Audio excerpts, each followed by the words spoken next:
right, fire it up. Let's do your thing here, bud. Nobody's any better at this than you are. That's fine. Take a deep breath. Give them hell at the end. You like this? Fight like hell like we do every week. You are the best here. Brett, be affirmative. You told me to get on. Info. Ready. Ready. Go slow. Green, green, green. Lock it down, lock it down. 14. I'm destroyed, and I just got drove through like 6 times on the 14th. What the f*** is he thinking? That is the stupidest thing I've seen in my career. Literally. Everything you described is accurate. Haven't even finished the second stage yet. Half the field's wrecked. Hell yeah. 11 got it. Proud of you there, Matt. Good job, pal. Thanks, man. Good job all day. Great work, my man. Great work.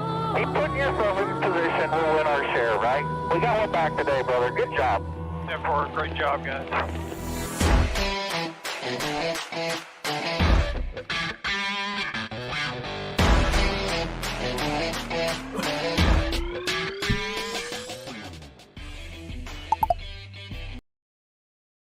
And welcome back to Racing in the Draft. This is Mark. Make sure it's working correctly. It is. Cool. All right. Welcome again to Racing in the Draft. My name's Mark, and we are headed to Kansas.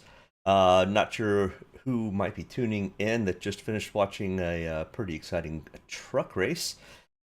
Ty Majeski cost me big with the flat tire.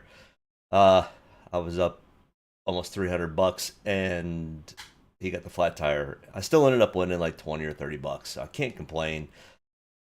But I was like, oh, a bunch of the people that were highly owned ended up wrecking just after stage 2 completion. And so disappointing. But either way, I appreciate you tuning in.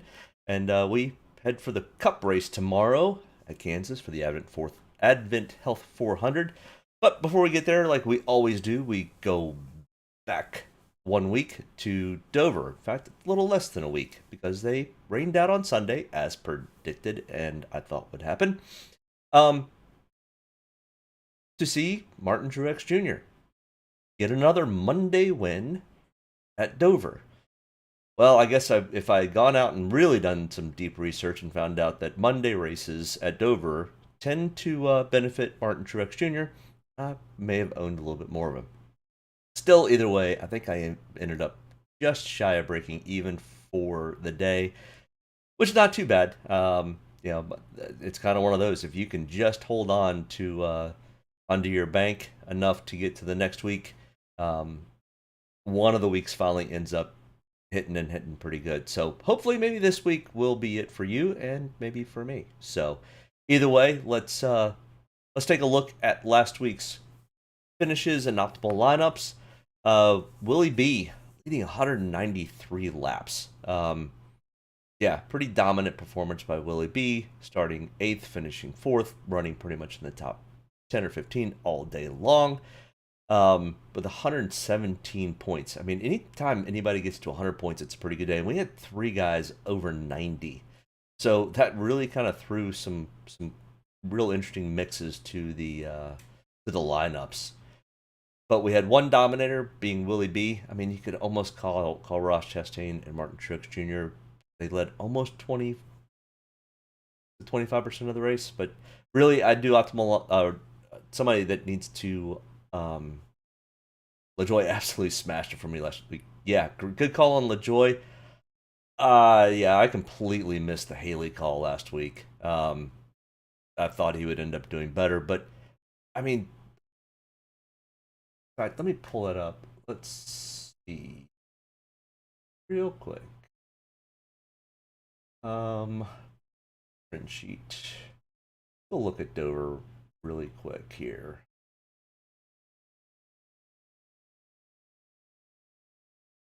Yeah, I mean, we only had 12 guys on the lead lap. And then only 19 one lap down. Yeah, so I mean, once they got a lap down, they couldn't get back to that lead lap. I mean, Justin Haley, I thought would do much better than 23rd. I thought Todd Gilliland, I mean, he moved 10 spots. I mean, that was 28 points. Yeah, it was. I ended up breaking almost even, like I said, which ended up being a kind of a tough day. Um, but either way, yes, family man Matt. Good evening. Let's win some money this weekend. Well, I'm in. I started off well with the truck series. Like I said, Ty Majeski cost me about 230, $240 with that flat tire, with 10 laps to go. But easy come, easy go. I still made $20. I'm not complaining. Um, so optimal lineups, we had three guys that were pretty dominant in this race. Kyle Larson getting taken out early kind of hurt me a little bit too. But Josh Berry with another good run, finishing in the top 10. Can he continue his streak? And word has it that Josh Berry may be taking over that number 4 car next week, or for next year. What's your thoughts about Josh Berry taking over the number 4 for Kevin Harvick, switching from Chevy to Ford? That would be an interesting switch because I'm not sure Josh Berry, even in his other his late model races, has ever raced for anything but Chevy. I could be wrong. I don't know his full history, but I thought he was pretty much a Chevy guy through and through. But when Tony Stewart possibly makes a call and you sign a contract with Kevin Harvick to be your guy, all signs are pointing that he probably will be in that 4 car next year. I think it's a great move for Stewart Haas. But question is, can Chevy step up to the plate, and can Dale Jr. step up to the plate and get Josh Berry a ride and get Dale Jr. a charter? I'm throwing that out as a wild card. Have no inside baseball. I'm just saying this could force the hand of Chevy and Dale Jr. to hold on to Josh Berry and get a charter. Maybe, maybe not. We'll see. But either way, Josh Berry supposedly maybe going to the 4. AJ Allmendinger having a decent run in the top 20. Corey LaJoie, yeah, absolutely smashed it, Matt. Going from 27th to 14th, getting 45 points. Big day. Corey LaJoie is having he's not having a career year yet, but probably the best year so far of his career. So I guess that would be a career year. Either way, optimal lineup challenge after 11 races. Kyle Larson, Ricky Stenhouse were already in the top spots. Ross Chastain joins them. Corey LaJoie now has 3 optimal lineups out of 11 races, so pretty good on him. And we've almost filled this out. It was, past the All-Star break before we had this many people in the optimal lineup. So still a lot of parity in NASCAR, which is a great thing. So very exciting to see what happens today. Tomorrow, let's get away from Dover. Let's move on to this week because we can't change last week. For the Advent Health 400 at Kansas Speedway. Kansas is a 1.5 mile intermediate D-shaped progressive banked in the corners from 17 degrees to 20 degrees. Lots of lines. You can run the high line, you can run the low line, you can run the middle. There's about 4 or 5 different lines that you can run around this track. Super racy. The race length is 267 laps, giving us 186.9 Dominator points. So we will definitely need to hone in on a Dominator or 2. I think that second one kind of becomes more of the finishing spot. Somebody's going to, honestly, Kyle Larson and William Byron could stink up this show, and they could just trade spots back and forth. Let's see, man. That's the bad thing about short tracks. Hard to move up when you're last time. Yeah, it's tough. Fading forwards. I'm going to ride the 545 top 5s. Larson and Reddick. Okay. I'm definitely fine with the Larson call. It's my guy. But Reddick also does really, really well at 1.5-mile tracks. This track does have a tendency to run high lines. It's very fast up there, but it is a little tricky. Reddick and Larson both run that line really, really well. Bubba Wallace won this race last year, so don't sleep on Bubba. He's going to be confident. But that being said, he's starting to get better. He's starting to get some more confidence, getting a little more swagger to Bubba. So maybe Bubba ends up showing up in a good way. I do have a little bit of Bubba this weekend. But either way, yes, we need to focus on a dominator and a slight second. We probably need 2 to 3 place differentials, and then just 1/2 really good, just finishing top 10 type guys. But we'll cover more of that when we get to the end, when we look at our past optimal lineups and kind of how they fell. Other tracks that we look at, Kansas does have a decent amount of tire wear, and it's 1.5 miles, progressive banked. Miami has the same type of thing. It's a different shape, but still decent amount of tire wear and progressively banked. Vegas, big tire wear track. Similar to Kansas, shape is almost identical. And of course, there is Charlotte. Alien Man, Paul Moss, I think it's a sharp call. Chevy has some great long run speed. The Toyota cars team best. Yep. Yeah, Fords are struggling. But, I mean, don't take your eyes completely off of Ford, even though nothing in the data so far is showing anything that Fords have much for this race. And we'll kind of look at that as we go through this. As always, for you guys that have been around for a while and kind of watch these videos, you know what this box represents and what all is in it. For anybody new watching, I appreciate you tuning in. Make sure you hit that like and subscribe button. But inside this box, of course, we have the driver and his price on DraftKings. Kyle Larson, $11,200. We have his starting spot from where he qualified. He's qualified second. Then in the grayish area here, we have their practice times, or not times, but their practice positions. So Kyle Larson was 7th in single lap practice speeds. So that's the fastest lap he turned in practice. And he was 7th overall. He did a total of 24 laps of practice. And they only have about 15 minutes or 20 minutes of practice. So 24 laps, that's quite a few laps. There's one driver, I think it was Daniel Suarez, ended up with 33 total laps. But then we look at six lap average. So somebody who goes in, runs 10 consecutive laps. Kyle Larson was 6th on that chart. So that explains this line here. The next line down, over to the left, this first part discusses the last 5 races at Kansas. So Kyle Larson missed the Fall 20 race, so he's got 4 starts in the last 5 races. He's got 1 win, 2 top 10s, 2 top 5s, 3 top 10s, 4 top 20s. So this is top 5, top 10, top 20. The next line here is the DraftKings average. So this is the average DraftKings points that Kyle Larson has gotten over those 4 races, or we have somebody who's raced 5 races, and he has an average finish of 7.5 average finish. Then we have his finish from the last time they raced here at Kansas, which was the fall race at Kansas, which happened late September, early October. And then over here is his total track history. So he's raced at Kansas 17 total times. He's got 1 win, 6 top 5s, 9 top 10s, 13 top 20s, and a 12.5 average finish. And then finally, last but not least, over here to the top left corner, this is where I rank the guys for DraftKings.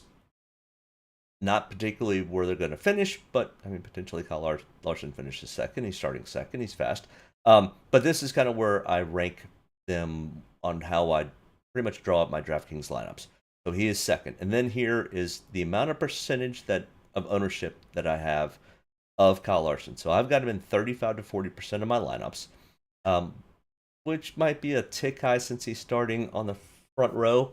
I typically don't like guys that are starting in the top 5, except for guys that have shown that they are really competitive and really can run and get dominating points at certain types of tracks. Kyle Larson is one of those. He is very, very good at 1.5 miles with running the high line. So I do have a decent amount of Kyle Larson, 35 to 40%. And I run 40 different lineups. So I don't give anybody any exact numbers of how many different lineups I'm running in, but you kind of get a ballpark that I'm running somewhere between 15 and 18 lineups with Kyle Larson in them. So that kind of explains my percentages. So for the rest of it, we'll kind of skim through them. I'll kind of go over some highlights that I kind of think of. If you've got any questions, thoughts, or comments, hit me up in the comments section. Would love to hear your thoughts and who you like for the win, who you like to come forwards from the back, and those types of things. So let me know in the chat who you like and who you don't like. Appreciate Paul and Matt showing up tonight, and give me those likes. If you're new, hit that like, hit that subscribe button. Would love to have you kind of join in on our chat every week. William Byron, 10,900, starting from the pole position. Practice speeds were okay. He was 16th in single lap and 8th in 10 lap consecutive average. But I probably guarantee that he is going to end up, either he or Kyle Larson are going to end up leading the first, probably, I think the first stage is 80 laps. So at least through the first caution, it's either going to be Kyle or William, in my opinion, that will end up running up front. And when you run that many of 267 laps up front, it's a decent chunk. That gives you a lot of dominator points. So I think kind of putting these guys in different lineups and kind of putting them in lineups together. Would you play Larson and Byron together in cash? Yes. I play mostly tournaments. In a cash lineup, you're looking for something a little bit more safe. You're not trying to be contrarian. So yes, Larson and Byron are going to be good, but you're going to end up, I mean, you're talking about $22,100. So 40% on two guys. Not bad. But the problem is, I mean, literally the place differential is very extreme with these. If they have a bad pit stop, speed on pit road, have one flat tire, they'll cost you a ton of points. In a cash lineup, I'm not sure I would end up having Larson and Byron in the same lineup. I would, if it's possible and you can run two cash lineups, I would run Larson in one and Byron in the other. Yeah, I don't blame you. It would make me very nervous to run both of them in a cash lineup starting 1-2. Now, they could easily, both of them could lead 150 laps each and finish first, second. So, but I still think you do end up doing well, because I think it's too risky to play in a cash. It's almost too risky to even play in a tournament, to be perfectly honest. Matt's Paul Moss, we all gonna be watching that one car second row. Yeah. Is Ross gonna do Ross things? Probably. Because that's what Ross does. Chastain just does Chastain type things. So yeah, the one car is gonna be fun to watch. Larson Byron together makes for a very interesting lineup construction as far as trying to make an optimal type of line. Yeah, it's just you're spending too much money, and then you're really trying to find somebody on the lower end to try to help offset that. It makes it for a really tough lineup construction. Denny Hamlin next in line here, 10,700, starting 8th. Top 10 is just loaded. Looking forward to seeing your value plays. Yeah, yeah, the top 10 is very, very loaded. There's some value out there. There's some guys that we'll get to towards the bottom. You know, the $7,500 or less. I mean, even $6,500 or less. There's some value out there. So yeah, we'll get there as quick as we can. My videos usually take just about an hour, so hang in. Make sure you ask some questions. And we'll try to get there as fast as we can. Denny Hamlin, 10,700. And once again, very expensive, but starting 8th. Now, would I potentially put Denny Hamlin with one of these two? Yeah, because you've got some PD upside potential here also. And he was first in single lap speed. He was first in 10 lap consecutive average. He's got 3 total wins out of his 29 total starts. And in the last 5 races, he's three times he's finished in the top 5.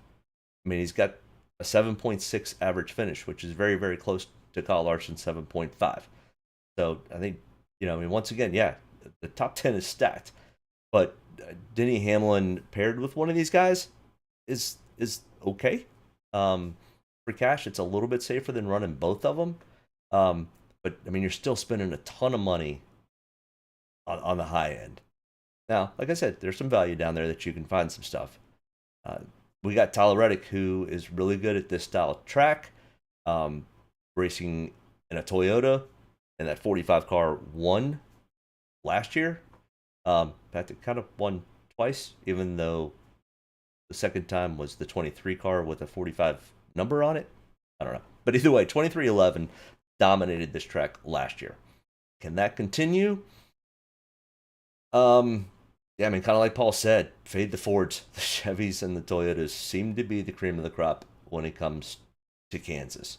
Tyler Reddick, 10,400, starting fifth, eighth in single lap, third in 10 lap consecutive average.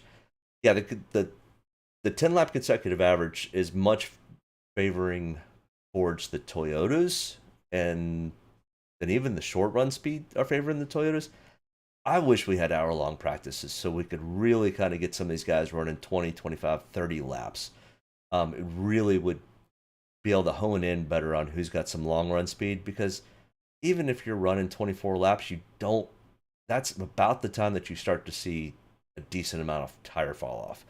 So, and Tyler Reddick's history here is not great, but Tyler Reddick's he's only got 7 starts here.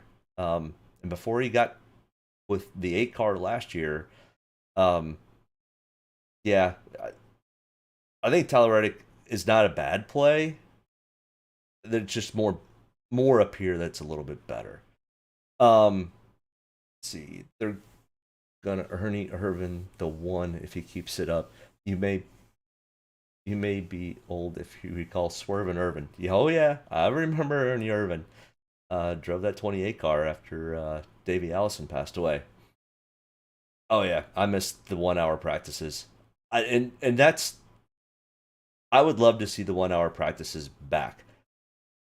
I mean, honestly, what I would do is, really make a full 2 hour. I mean, if they really want to only have half the field on the track and then half the field on the track, let them go 30 minutes. Let the other half go 30 minutes.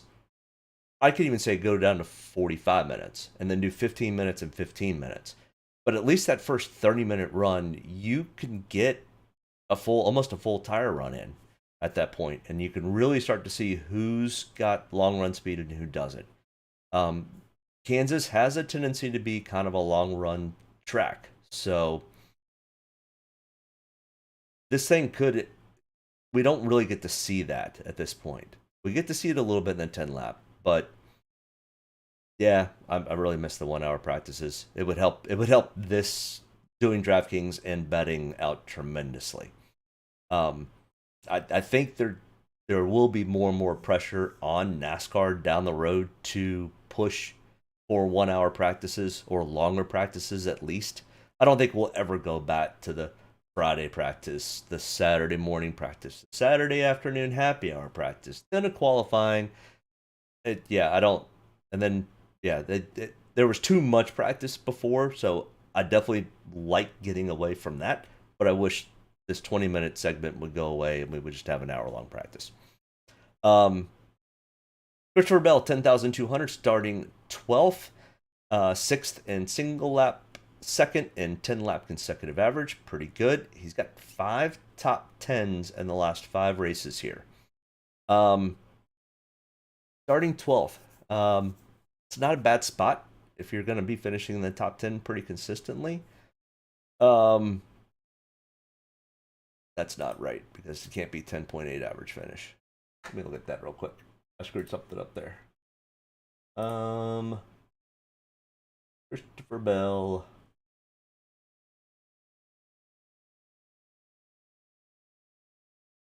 0.8.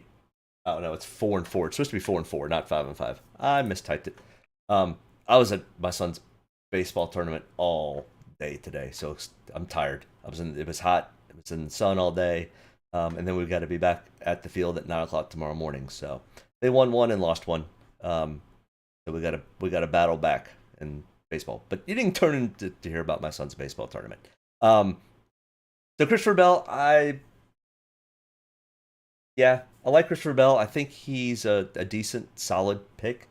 I think he's probably going to be more owned than Tyler Reddick.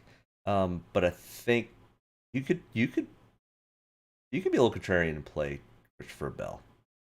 Next line here, Martin Truex Jr., who does have the best average finish of the field, and he won last week. There is something to be said about that. Momentum is a big thing in this sport, and Martin Truex Jr. has definitely got his momentum back, and he's been running pretty well this year in general. He and James Small might be on the same page, even though they seem to yell at each other a lot. Martin had a 5th place finish here in the fall last year. Toyotas are good here, starting 4th. He was 5th in 10-lap consecutive average. He's got 2 wins out of 29 total starts. The best average finish. Truex wins his 2nd week in a row tomorrow. I mean, there's a good possibility of that. I actually have already put money on Brad Keselowski as my long shot pick, even though I don't like Fords at this track. But Brad Keselowski in Draftkings sportsbook side was 80-1, and he was 22-1 for a top 3. So yeah, if you're looking to place a bet, even though this is really not a betting channel, it's much more the Draftkings channel. Brad Keselowski 80-1 is not a crazy dumb bet, even though it's going to be kind of a long shot. But he's been running.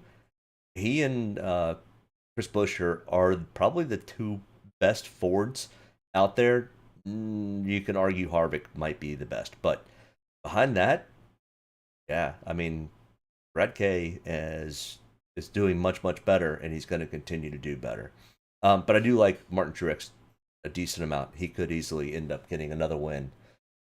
Chase Elliott, I did not get a chance to watch qualifying, so I'm literally going off of stats. I do not know why Chase Elliott was slow. I'm not sure if they missed the setup or what's going on, but Chase Elliott has a 10.6 average finish. Finished 11th in this race last year, starting 21st. With that being said, Chase Elliott is going to be highly owned at $9,800. So, yeah. Starting 21st, Chase Elliott probably might be the highest owned guy in the field tomorrow. He may get close to 50% ownership. So if you're playing in tournaments, fade him. If you're playing in cash, Chase Elliott probably is a decent cash option, other than a lot of people are going to be playing him. And you don't really want to get too contrarian when you're playing cash. So, Serpaco? Paco? Sorry if I butchered your name. But yeah, Chase Elliott may be a decent play for your cash lineup. 10.6 average finish, 45.6 DraftKings average. I mean, anytime you can get in that 40s as DraftKings average is pretty darn good.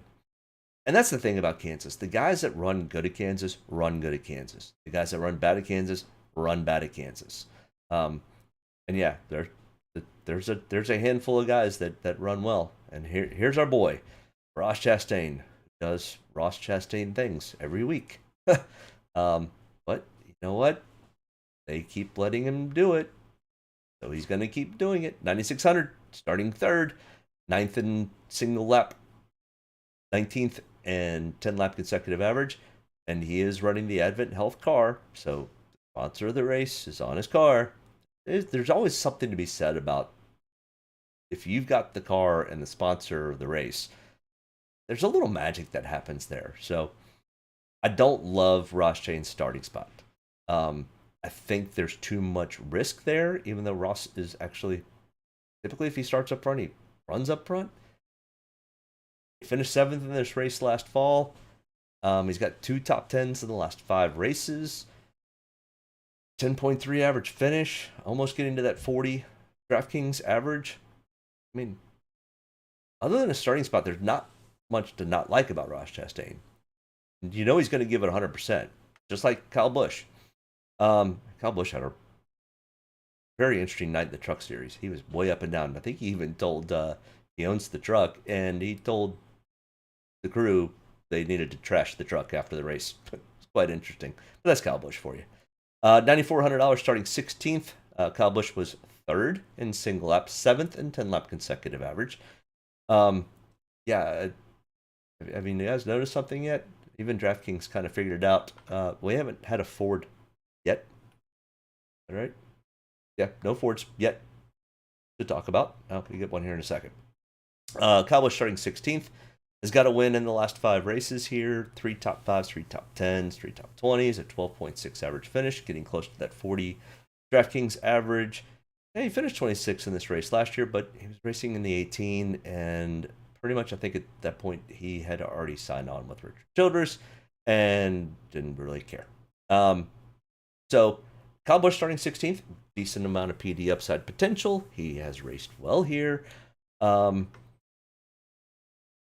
Yeah. I like Kyle Busch. 25% ownership. He's 8th on my ranking systems. Welcome to Draft Buddies groups.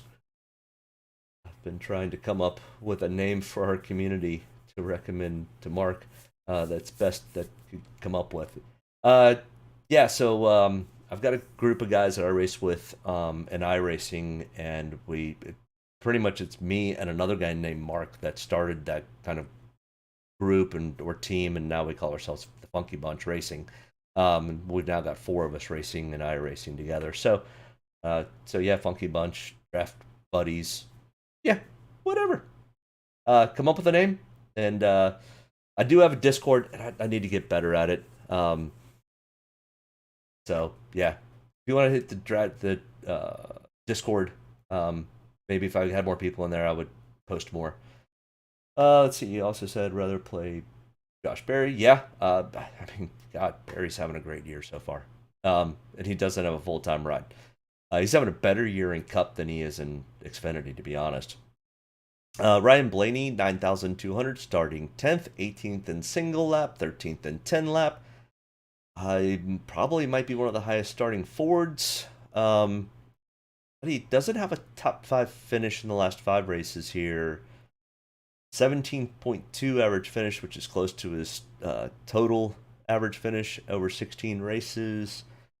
21.5 DraftKings average. Starting 10th, I think it's too risky for me to play a whole lot of Ryan Blaney. You can definitely kind of differentiate your lineups and probably play some Ryan Blaney. But at 9,200, it's a chunk of change to have somebody that I don't think is going to run that well. Bubba Wallace, who will probably have some decent amount of ownership since he got the win last fall at Kansas, 8,800. I mean, DraftKings definitely priced him up for this weekend. And he had a good finish in the spring also. Can that continue? Yeah. Bubba Wallace has kind of shown the tracks that he runs well at, the ones that he doesn't run well at, he doesn't run well at. He's kind of getting fairly predictable. So I think Bubba Wallace probably is in play tomorrow. He seems to be getting the cobwebs out of his skull at this point, and kind of getting out of his own way. For a while there, he was just. I think the biggest issue he was having was a mental. It was in between his ears.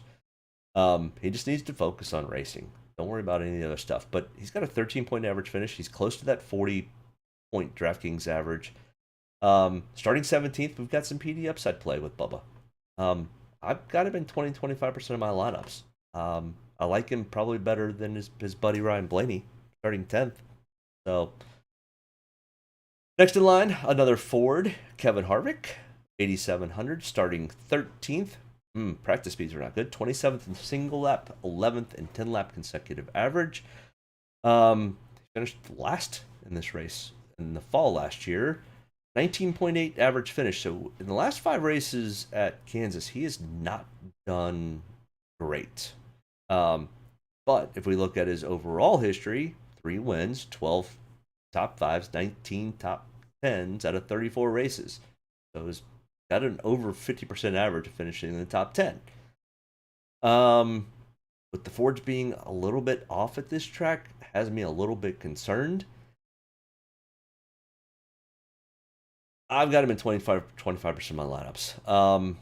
Kevin always seems to be there at the end, unless he's got a mechanical issue or he gets wrecked.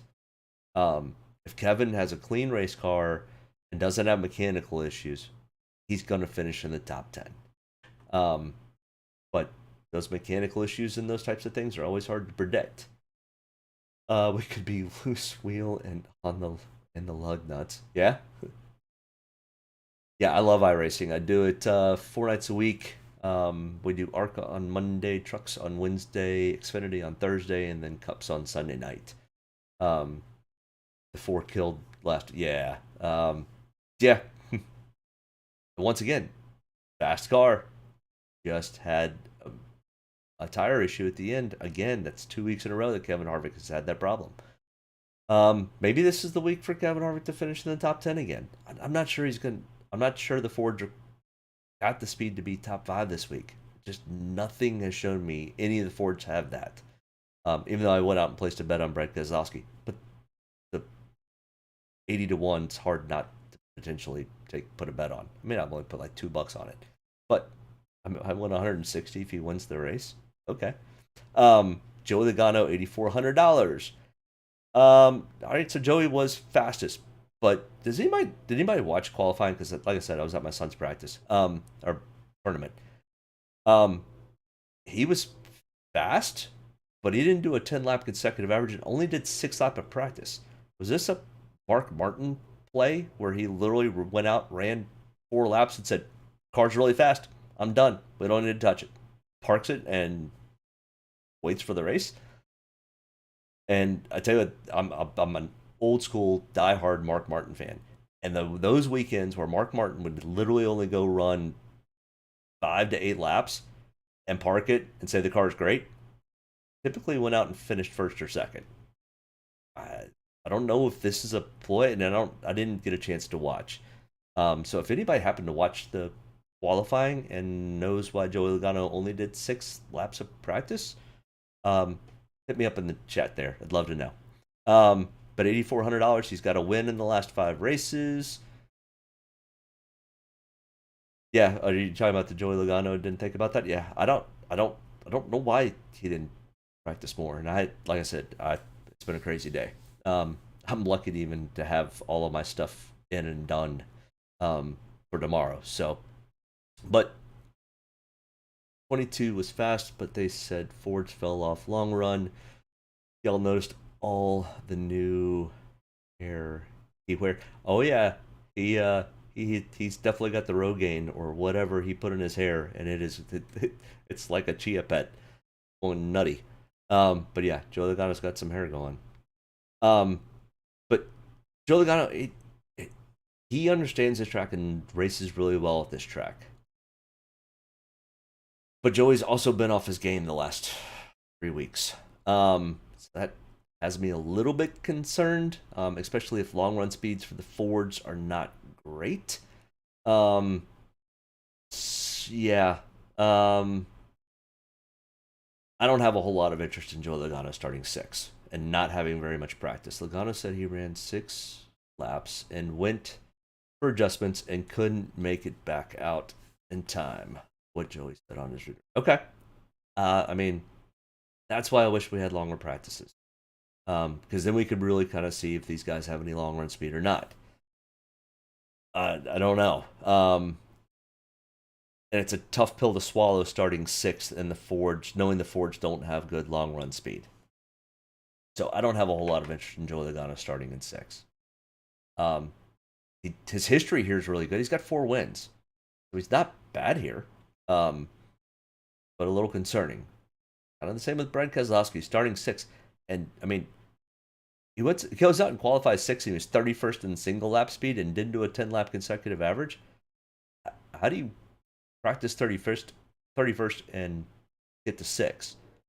So, yeah, practice speeds to qualifying, when you see this big of a differential, that means they probably pumped the air pressures way up on the tires and said, go burn it down. And that's what he did. And he's probably going to fade early in the run or early in the race.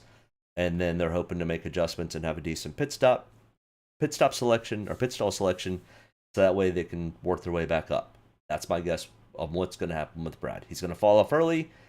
They're going to be able to continue to work adjustments. But the problem is if you fall off early and you end up in the middle of the pack, in the middle of the hornet's nest, that's when the bad things start to happen.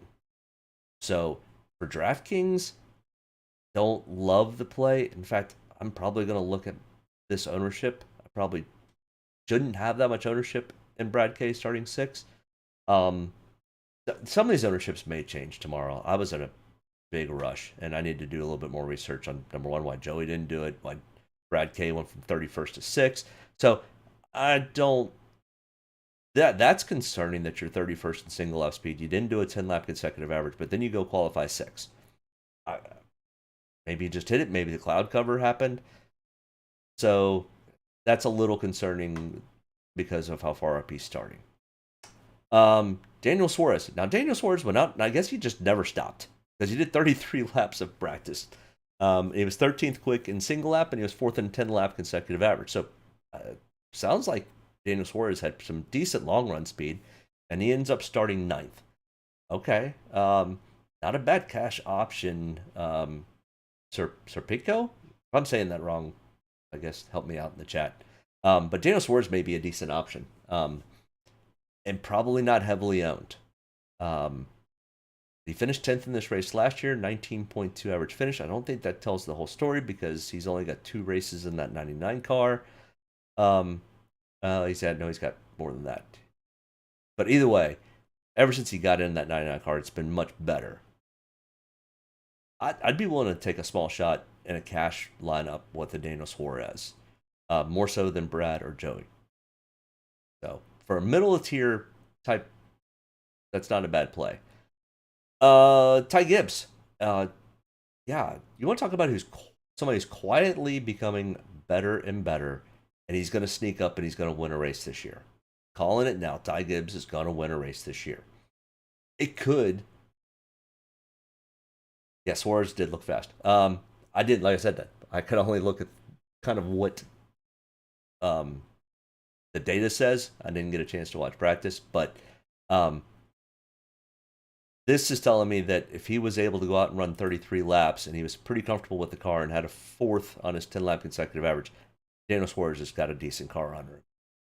Which means Ross has probably got a pretty good car on him because they seem to, when one has a good car, the other one seems to have a good car. But I'm calling it now. Ty Gibbs is going to win a race this year. I don't know if he wins it before the playoffs. It could easily be as early as tomorrow.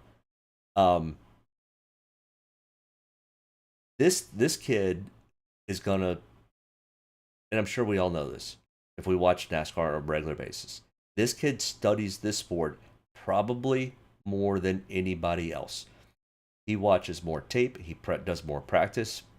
He sits in simulators more than anybody else. He doesn't have a life outside of just studying. He did 29 laps in practice, which I think was second most laps to Daniel Suarez. 19th in single lap, 10th in 10-lap consecutive average, and then goes and starts 7th. Yeah, there's a little discrepancy here, but knowing what Ty Gibbs is doing, he is studying that track and studying that car. He could easily be a contender. Scares me that he's starting this far up, but I'm telling you, Ty Gibbs is going to turn the corner in the next few weeks, and he's gonna win. So some of my ownership is going to change. I'm just going to be bluntly honest with you guys. This ownership percentage will change. I'm probably going to end up having maybe a little bit more Ty Gibbs. I'm probably going to have a little less Brad K. So just to let you know. And who I fill it in with, maybe Suarez. But I was in kind of a rush tonight, just because I was running out of time. But don't pay attention to his average finishes. He was brand new to his car. He was concentrating and focusing on winning an Xfinity championship. So I'm not worried about any of the past stuff, even though I think it's always funny. You have to put them in red when they've got a negative DraftKings average. But I'm not concerned about that. Ty Gibbs could be somebody to kind of keep an eye on. Don't sleep on him. Josh Berry, starting 29th. Yeah. The problem is we don't have a lot of data for him. But every time I say we don't have a whole lot of data for Josh Berry and he ends up starting back here, he ends up finishing top 10.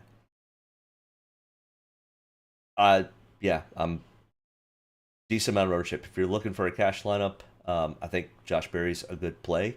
Pretty safe play. I don't think you're going to go anywhere but backwards. You're only up.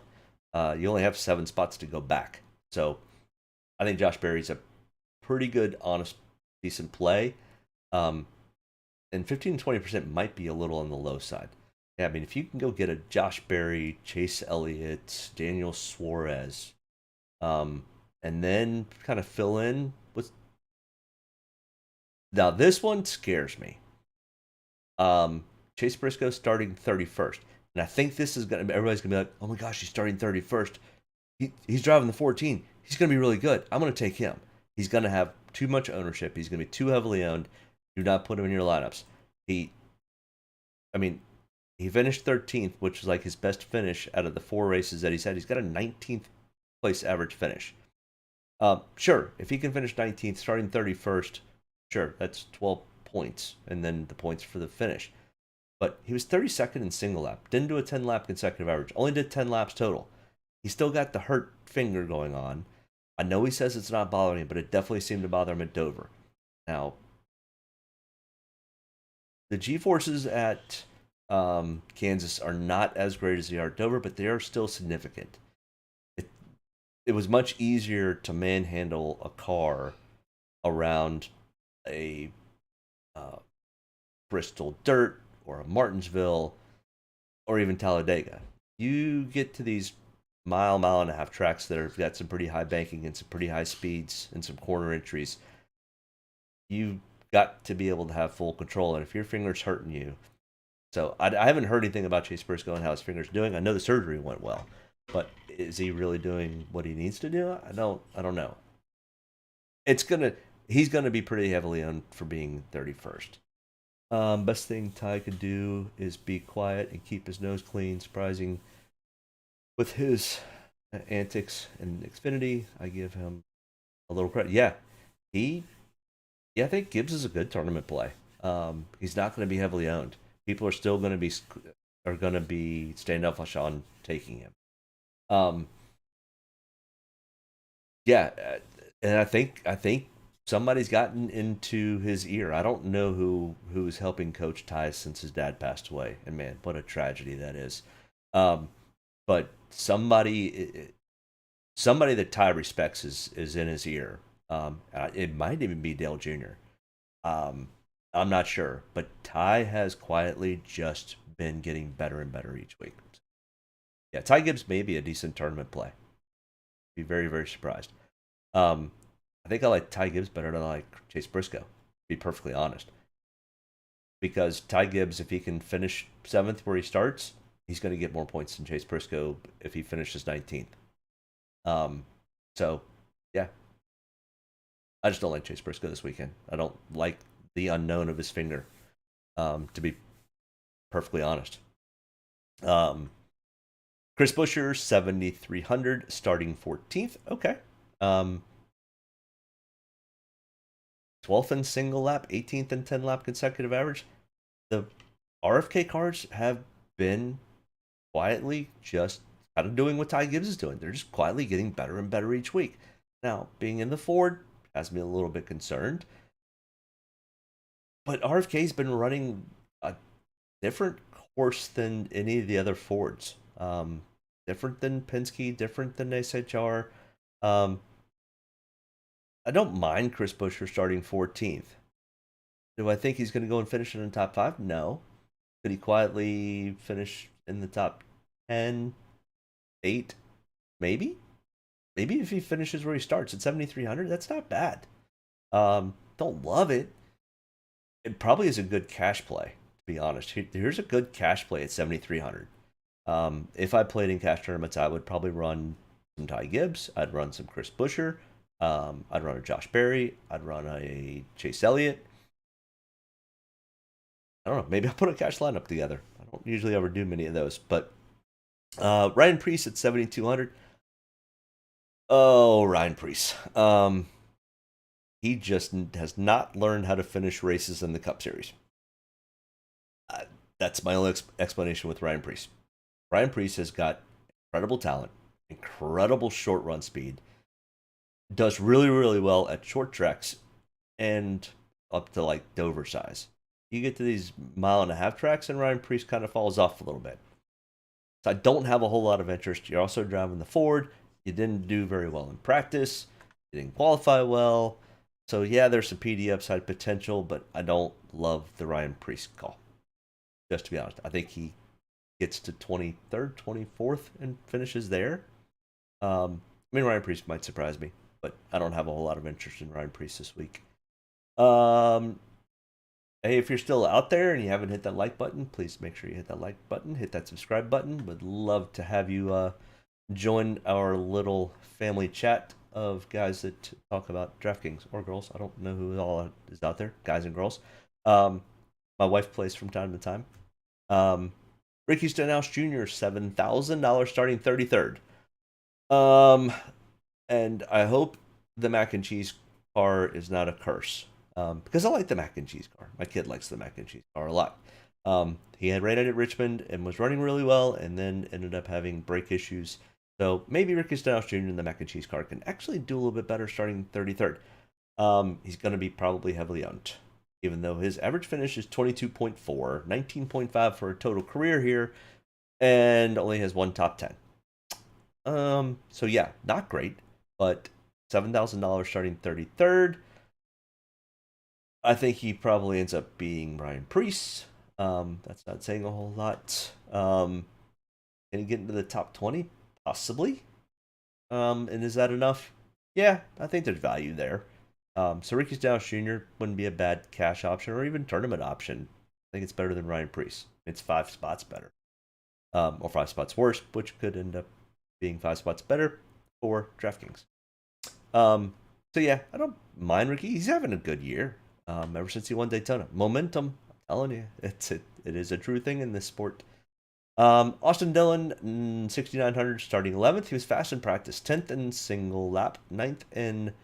I definitely missed this one completely. This bottom line is not right. In fact, let's see here. I'll get you the real facts on Austin Dillon. Let's see. Austin Dillon. I hate when I do that. He has an 11.6 average finish, 2 top 10s, 5 top 20s. So 5 times. So yeah, pull this over here. Show you.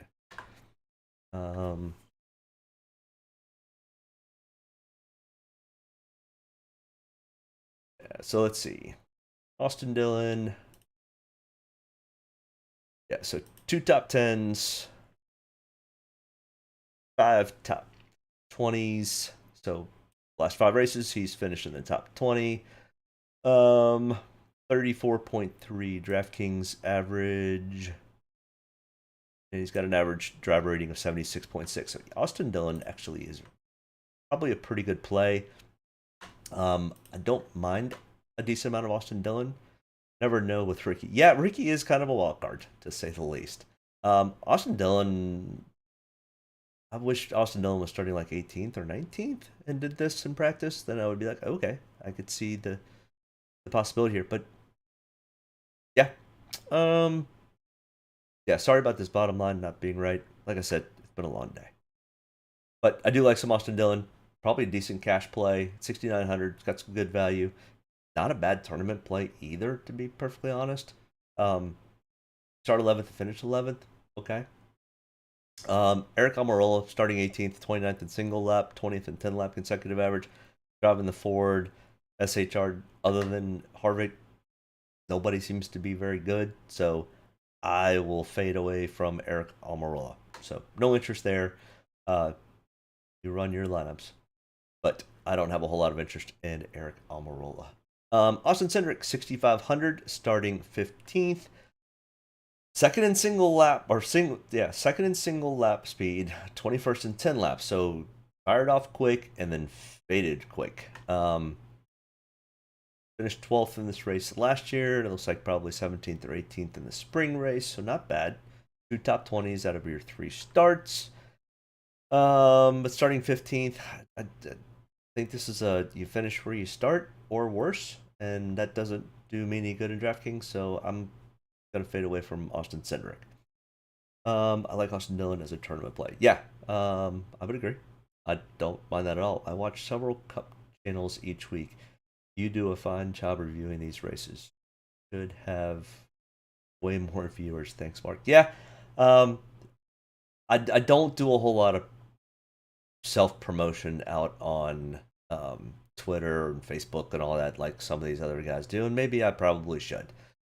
I do this because honestly, number one, I've met some really cool people that understand DraftKings and like NASCAR, and so there's a little group and community that's kind of growing, and it might take off, but it honestly, this does as much for me as I hope it does for you guys. Is I really, and you like the Saturday night show? Okay, well, maybe I start doing this more on Saturday.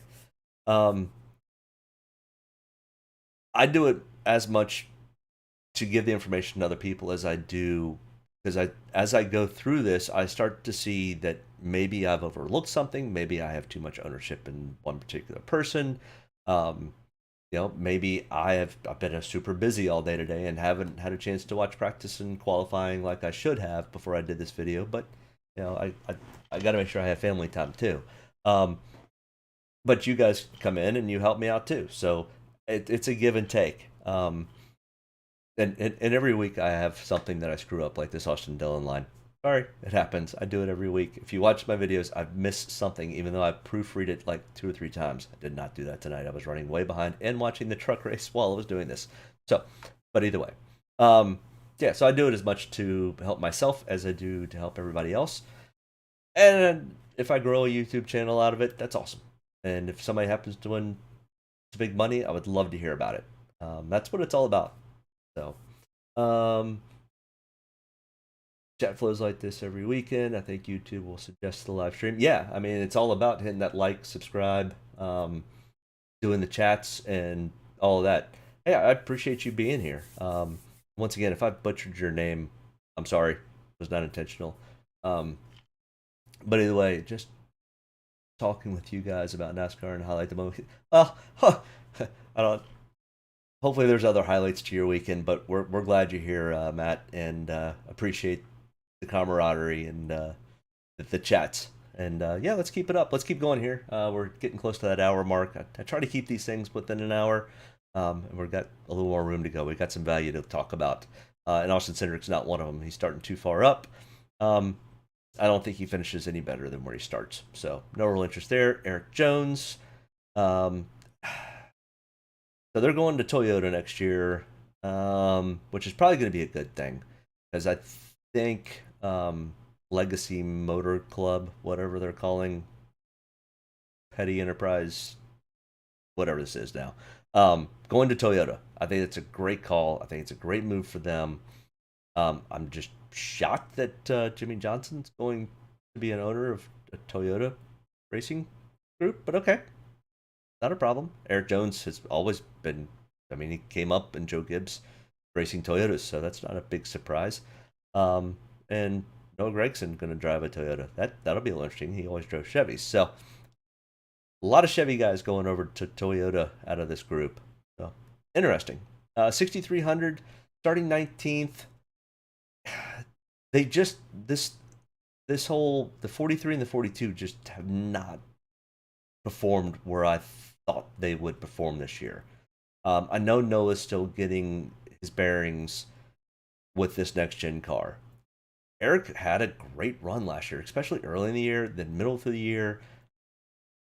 Won Darlington and has just seemed to struggle this year. So I don't have a whole lot of interest until I see Eric Jones start to make moves in the right direction. Right now, the progression's not great. Yes, Eric Jones is unbelievably super talented. So I think there's more going on behind the scenes. And I think that may be why they jumped to Toyotas. I don't think they're getting the manufacturer support. And this is all speculation. I don't think they're getting the manufacturer support that the Hendrick guys were getting. So I think that's why they jumped ship. That and Toyota probably offered them a decent amount of money. All right, AJ Allmendinger, 6,100. Doesn't have much experience at Kansas at all. And I did not get a chance to go look at his Xfinity experience at Kansas. So, but AJ Allmendinger typically is not great at mile and a half tracks. He's okay, but I don't think AJ gets much past cracking the top 20 at best. So there's nothing really there for me. So yeah, I don't have a whole lot of interest in AJ. I'm probably a little heavily owned on AJ, so I'll make a mental note of that. So that number will probably come down. But at 6,100, I mean, we're starting to get to the point. If you're going to try to run the Hamlins and Larsons and those guys, you got to find some value, which Serpico? I don't. Am I pronouncing any of that right? I don't think I've seen a note that's saying I'm saying it right or not. And if there's another name you'd like for me to call you, I'll call you that. Like I know Family Man, his real name is Matt, so let me know in the chat. I'll be more than happy to call you whatever you want. And if I'm not butchering it, let me know I'm not butchering it, but not intending. AJ Allmendinger, no interest. He's just not as not.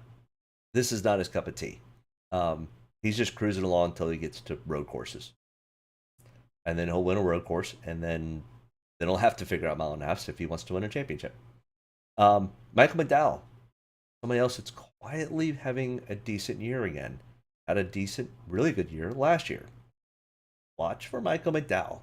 Starting 29th, here is a great value play, in my opinion. He could even potentially go a lap down. But as we saw last week, one lap down, you could still finish in the top 20. You could, yeah, I mean, you could even finish 15th, which is a ton of decent PD upside at 5,900. He was not fast in practice, but yeah, his average finish is 17.4 over the last 5 races. Finished 16th in this race last year. Yeah, Michael McDowell is a great tournament option. He's probably a really good value on both cash and tournaments. So, yeah, I like some Michael McDowell. In fact, I may move some ownership from AJ to Michael, to be perfectly honest. Sir Pico. It's my last name. Okay, Sir Pico. Well, I appreciate the pronunciation. Glad you're here, Sir Pico. Make sure you hit that subscribe button so you get notified each week when we go live. And yeah, I may try to do more of these Saturday night ones. Usually I try to do about noon on Sunday, depending on when the race starts. But sometimes these Saturday nights work really good. So I may try to stick with the Saturday night. I've got a pretty good crowd. I appreciate everybody hanging out.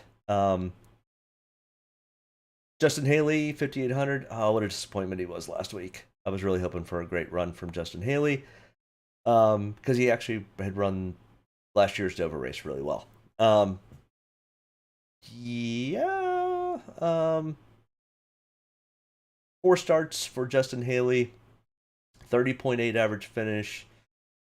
Starting 30th. Not a whole lot to write home about. And yeah, finished 19th. Yeah, I don't love the Justin Haley call. I like a Michael McDowell call more than I like a Justin Haley call. So, yeah, I mean, have some ownerships in Justin. It's good value play. And if, you know, maybe have one lineup with Michael and one with Justin, it's not a bad pivot between the two. But I'm staying away from AJ. Corey LaJoie.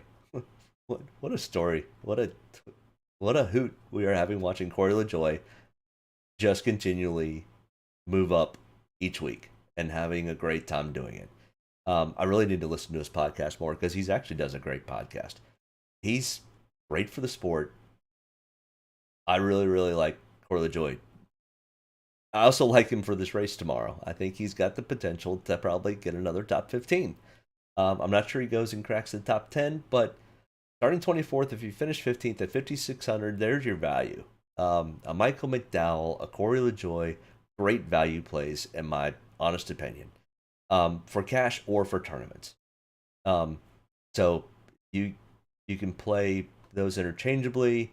They're $300 apart from each other. So yeah, I like the Corey LaJoie play. I like the Michael McDowell play. And you can even sprinkle in some Justin Haley here and there. Todd Gilliland, I mean, does Todd surprise us again this week? I mean, he surprised me last week and didn't finish well. That was the surprise for me with Todd Gilliland last week, just like Justin Haley. Those were my two big losers from last week. If anybody's curious where I lost, that's where I lost, was Justin Haley and Todd Gilliland call. And probably should have had some more Corey LaJoie. Like Family Man. Dal seems... Yeah, LaJoie's been stacking pennies. He's going to have to start stacking nickels before we know it, and dimes, and quarters. Pretty soon we're going to have to start stacking dollar bills for Corey LaJoie. Mike McDowell seems like the best racer under 6,000, other than LaJoie maybe. Hitting these value plays is the most important part by studying each one. Yeah, absolutely. If you're going to win tournaments, you've got, or even cash. I mean, to be honest, the value's not as important in cash as it is in tournaments, but finding these guys in this value that are, yeah, I mean, like, honestly, like Justin Haley's probably not going to be heavily owned, and that's what you're looking for. You're trying to find the needle in the haystack with tournaments. And I think Corey LaJoie ends up probably having a decent amount of ownership. I think Michael McDowell probably has a decent amount of ownership, where I think Justin Haley and Todd Gilliland probably get overlooked because we're really not talking. They all have PD upside. And we're talking about 29th, 30th, and 32nd starting spots. Good PD upside. If we have any carnage at all, these guys are going to just naturally move up. Super important. Gilliland is temping. Not sure what you mean by that. Yeah, I mean, that ride, that 38 ride, for the most part, it's a full-time ride for him, but I think Zane Smith is in that car. Is it Zane that's in that car 4 times this year? But Front Row Motorsports has got a ride for Todd Gilliland. Oh, it's tempting. Okay, yeah. Gilliland is yeah. He's very tempting. Starting 32nd, he's had really, really good runs. He's 17th in single lap practice. 24th place average finish over 2 starts. Not a big sample size, but I mean, as we see here, he finished 23rd. His average finished so 23rd and 25th last year. Okay. At 5,400, I'm willing to take a shot, probably. I mean, I am. I have been 15% of the lineups. I mean, the question is, I pull more off AJ and spread it between Michael, Corey, and Todd. Kind of the way it looks. And then we've got Harrison Burton starting 25th. I tell you what, if Harrison Burton doesn't start to move the needle in this 21 car soon, Harrison's going to find himself on the hot seat pretty quick. He's had hits and misses of good races and bad races. He's got to get more consistent. He's got to run top 20s and top 15s if he wants to continue to run this 21 car. There are too many guys like Harrison, or like Zane Smith, Chandler Smith, that are coming up that are looking for full-time Cup rides. And Harrison has got to start to get out there and start doing something. Or these younger guys are going to take over. Plain and simple. Noah Gragson, I mean, finally Noah Gregson's got a decent starting spot. He was 24th in... Yes, I don't have a whole lot of interest in Harrison right now, starting 25th. There's not a lot of much PD upside, in my opinion, for Harrison. Same with Noah. Even though I know Petty GMS, Legacy Motor Group, whatever, is kind of missing a little bit this year. This is the style track that Noah runs the absolute best at, and we have not been, other than Vegas, we really haven't been to a 1.5 mile track.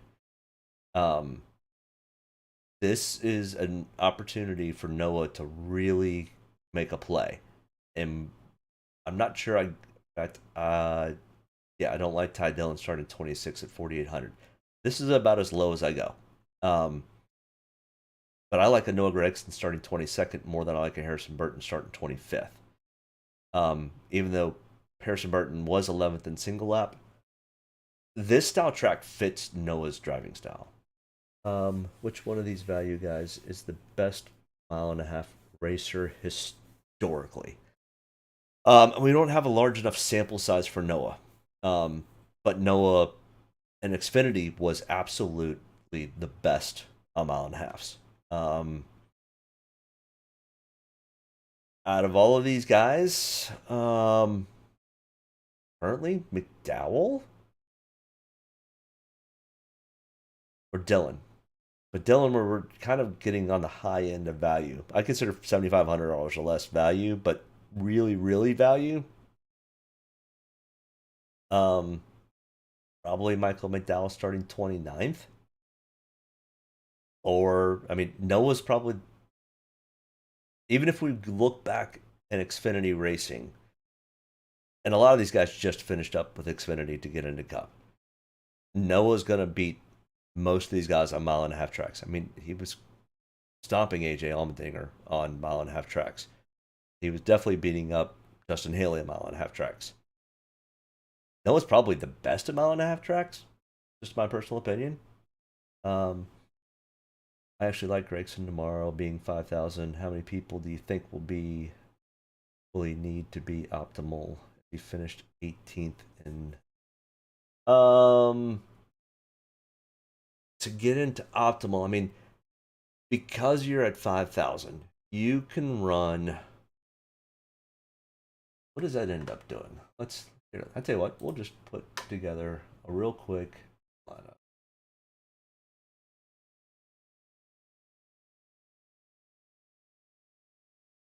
All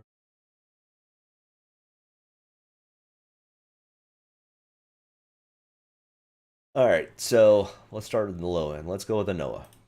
Let's go with a Michael McDowell. Go to Josh Berry. What do we got left here? And you're now got 10,466 per.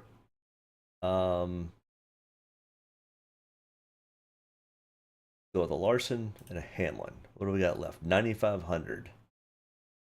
I mean, that leaves you room for a Kyle Busch. That leaves you room for a Bubba Wallace. Yeah, so I mean, playing Gragson and McDowell on that low end, I mean, leaves you a ton of different opportunities. So let's get rid of Barry for a second. Let's put in Chase Elliott. You've got $7,400 left. You can go Priest. I mean, you could possibly go the Ricky Stenhouse starting 33rd, ton of PD upside potential there, or Austin Dillon starting 11th. So, I mean, right there, that's a decent cash lineup. That's a decent tournament lineup, to be perfectly honest. And then you can interchange real easily with Byron instead of Larson. And then you have 7,700, and now you can fit a Josh Berry in. I mean, that's a pretty good lineup right there, to be perfectly honest. So that's what a Gragson and a McDowell do for you. You can go out and get a Chase Elliott, William Byron, Denny Hamlin, and Josh Berry, and fit them in. And these two are not bad. So, yeah, that's what that does for you. All right. Like I said, I have no interest in what's left down here. Ty Dillon, 4,800, starting 26. He's starting too far up. I mean, if he were starting 33rd, I'd have an interest in Ty Dillon, but he's starting too far up. There's not enough PD upside potential for Ty. JJ Yaley, no interest. Brandon Poole, no interest. Josh Bilicki, no interest. All right. Who do I got? I like the Kyle Larson, Kevin Harvick, Denny Hamlin, William Byron are my top four that I am looking at. They will probably also be the more highest owned of the drivers this weekend. Then place differentials, I really like Truex Jr. coming from 17th. How do I think that wrong? Where is Ross starting? Ross starting 14th or 3rd? I think he's starting 14th. Either way, like I said, chock full of errors today. I was in a rush. But as I see mistakes, I always try to correct them. I'm looking real quick. Hold on. Ross Chastain starting third. So this is wrong. Either way, the Ross Chastain should not be in the place differential. He should be in the potential finishing spots. So what I have here is the guys that I think are going to be potentially the most dominant, and get me dominator points. Yeah, that lineup ended up being a pretty good little lineup. I may have to end up going back and putting something similar to that in. But yeah, I mean that's how a lot of times I end up starting to build my lineups. Is I usually build them from the bottom up. I take the lower priced value guys, and then I see what I can fit in on the higher side. Sometimes I'll do the opposite and go high, then go low. But most of the time it's from low to high.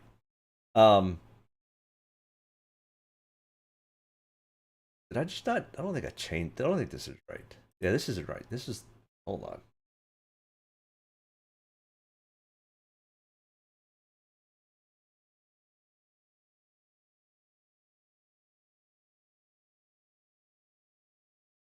I just don't think I ever changed the picture. I think is the problem that I'm having. Kansas. That's better. Sorry about that, guys.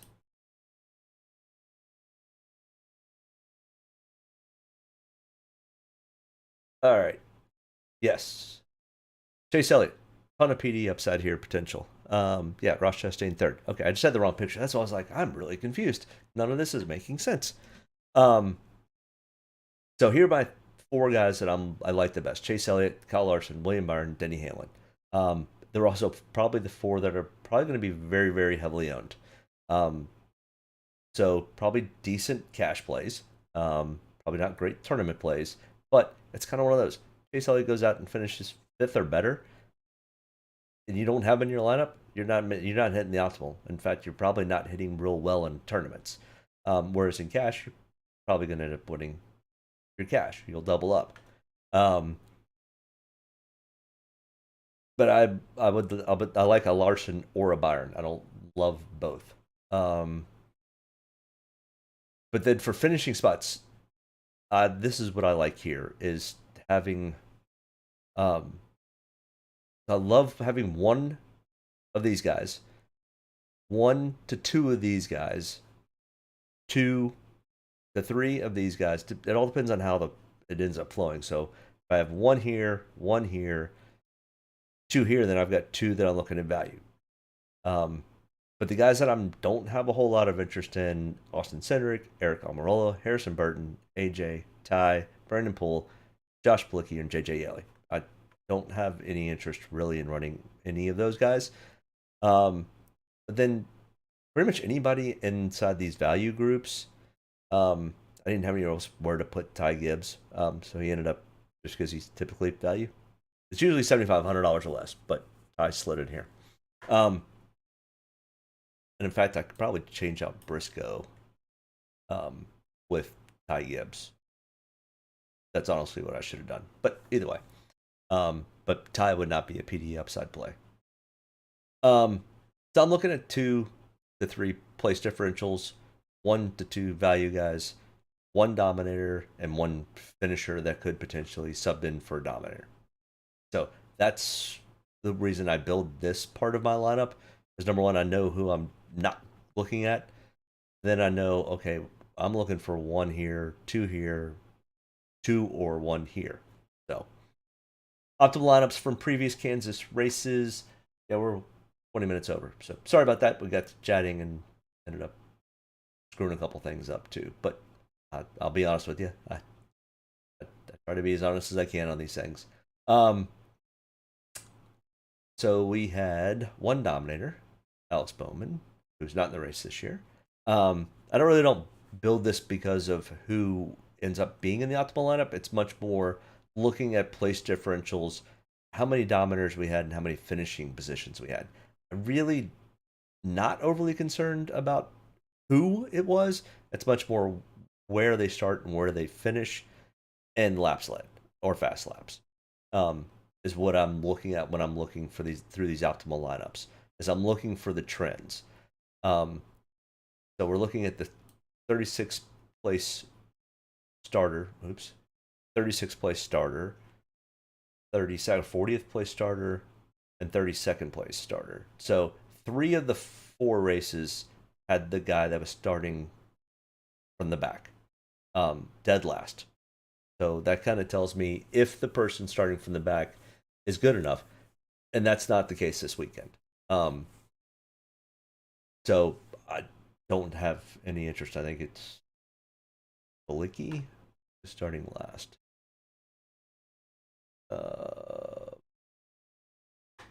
I don't even know. It doesn't really even matter, does it? Yeah, Balicki starting last.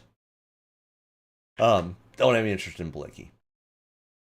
But that's why I put these out here, is it shows you, so 1 dominator, 2 place differentials, 3 values, 2 finishers, and it shows how much money was left over. 1 dominator, 2 place differential, 2 values.